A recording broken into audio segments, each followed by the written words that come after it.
Remember these kits? It's about time I literally just put a couple of finishing touches to them. Roll credits.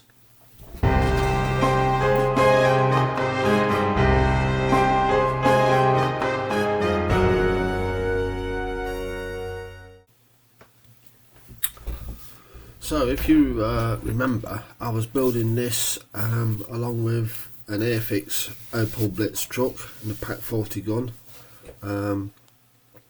because when I did build it, this is 1/72nd scale blatantly, but the Airfix Blitz truck is actually 76 scale, 1/76, which I do happen to have here. So when you put them next to each other, you can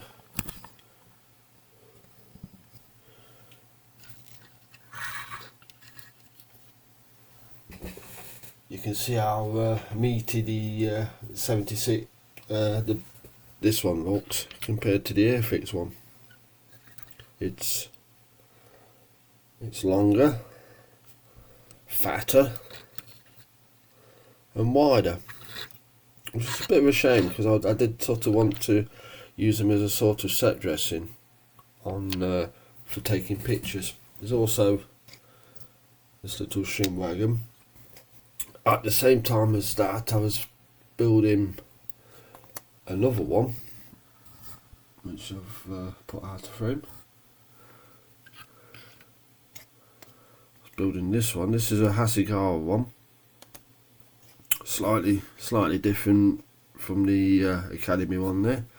The Academy one bit better detailed on the inside, so I put the top down on that. But as far as I can tell, the instructions tell you that's how you put the folded roof on, and that's just fell off, which is, as I'll explain in a minute, is actually a good thing, because on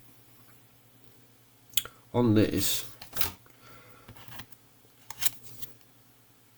decal number 9 there needs to go there, but it doesn't mention that until right at the end, after you've stuck stuff on the side. But that just falling off. I wonder if I can get this shovel off as well. In fact, when you get back on, you won't be able to see it anyway, so I might put it on the other side and be done with it. There is only one, but I can put it there and cover it up, or put it there and leave it in view.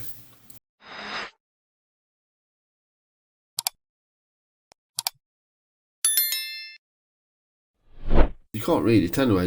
I think it's supposed to be writing on it, and it's just black lines compared to the number plates, which are very clear. Anyway,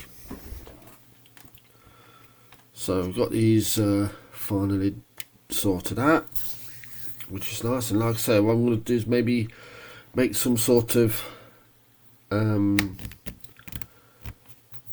airfield, not a full airfield, but maybe a piece of runway, something like that, to put aircraft in. In fact, I'll show you kind of what I'm talking about, because that bomb trolley will fit right into this. You see, I pop this dusty old Junkers 86 there. I'll put my trucks. I've also, you may notice, I have modelled this with the back open. Focus. Because I've got the pump gear and the fire extinguisher. So I thought it would be a shame to put it together closed. And I may like rig up some sort of fake hose coming out, and I've got enough wife of crew to dot around. So once I've built something like this, I can have a bit of fun making a sort of semi-permanent diorama. Where's he gone? Oh, That's the one we've had to paint it out. There should be one of these crew members.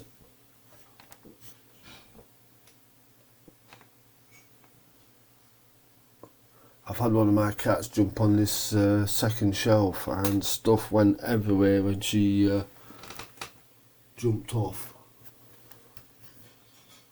There he is. There's the fella.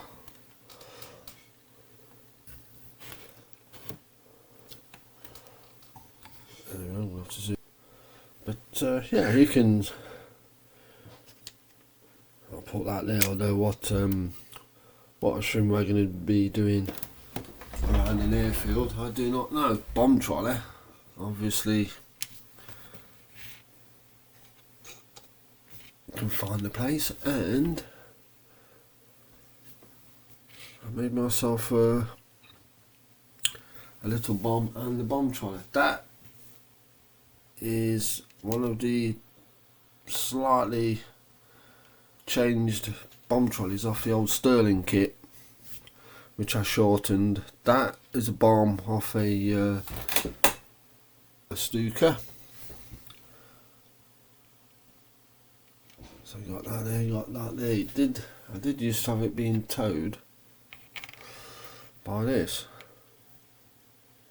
little kitten trad, which the handlebars have fallen off. However, I've read somewhere that sometimes they would actually take the handlebars off and just have it as a track vehicle, so it's not entirely out of place.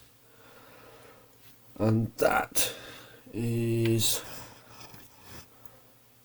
was in the same kit as this. So all of a sudden I've got quite a little busy bunch of vehicles to place around an aircraft.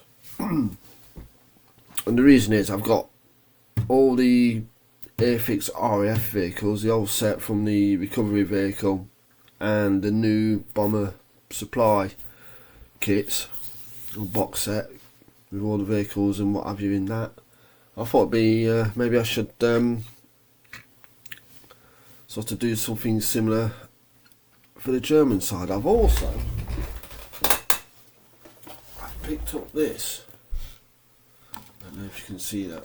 However, I'm going to make a video about this because Academy, we need to have words about your packaging, because if you used to pick this up in the shop, German cargo truck, early and late, you would expect 2 kits in there, because it doesn't say early or late.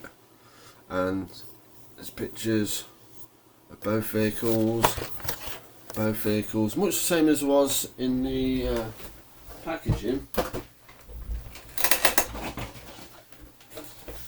for the fuel truck. You see the fuel truck, what's on the front is what you get. No problem there, although they've done it again. They have put an extra chassis there for some reason, I don't know why, because that's what you're going to kit anyway. I'm going to do a proper video about that. So yes, there we are. So that can go back to where it come from. That Junkers 86 does need a final finish, if I'm honest, which I might just get done at some point. It's literally a couple of hours work. It's probably not a million miles off the A10 I finished off recently. So you can go out of the way. So back to the Academy stuff. So yeah, they've since finishing, they've had a light weather. I put some. You can't see it there. Let's go. They've had a light weather. I've made some fuel stains because I imagine that is where the tank was topped up, but that's quite hard to see. Just giving it a light wash just to highlight the panel lines, put some dirt on the wheels, brought out the recesses. So I'm quite happy with that. That not so much, because this would be travelling in water quite a bit, so I'd imagine it would be quite a clean looking vehicle. And the bomb trolley, I've tried to make it look quite a beat up and well used piece of equipment. I've chipped it, I've really, you can't see, there you go, I've chipped it, put quite a heavy wash on it, just to make that look a bit realistic. So, without further ado, so the weathering I used is basically oil paints. I've got a box of various different oil paints, all sorts of colours, and you can basically kind of goes from white to black right through the colour spectrum pretty much. So for a lot of the bodywork I've used that as a base, darkened it, put it on sort of round the wheels. That's Payne's grey, bit of brown for sort of grease stains and what have you. And basically it's on cardboard, as you can see. The oil gets leached out of it, so it makes it a little bit easier to use. Cut a bit off, put it in. I use this stuff to thin it down. Odorless, quite expensive thinner. This is specially formulated for oil colours as well, so that's good. And then I just have fun. It's the reason I haven't didn't film any of this, because I was just like dipping bits, messing about, mixing stuff. It was, if I didn't film me sort of mixing it, it would be like a 60-second video, I think, at the end of the day. So I just cracked on, got it done, and got to this stage.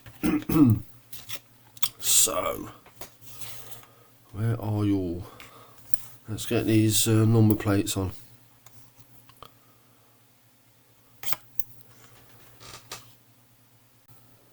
Let's get the instructions and my scissors, and we'll get the decals on. Decals, transfers, you know what I mean.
Okay, that's the transfers all sorted out.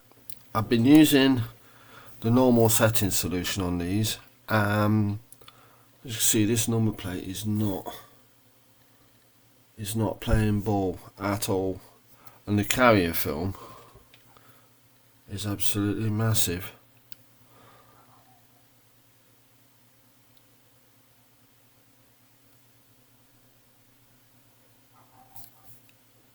What I'm going to do because as you can see, any attempt to,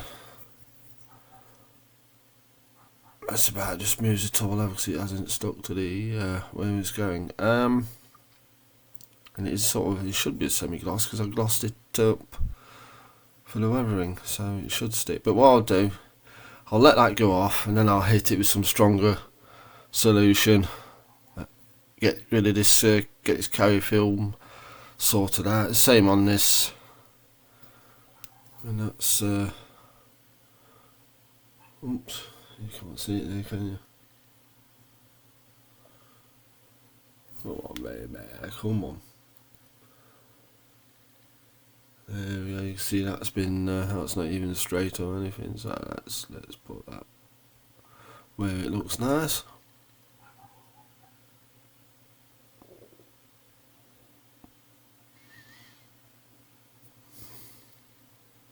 That one's not too bad. Just a touch of a straighten up. So hopefully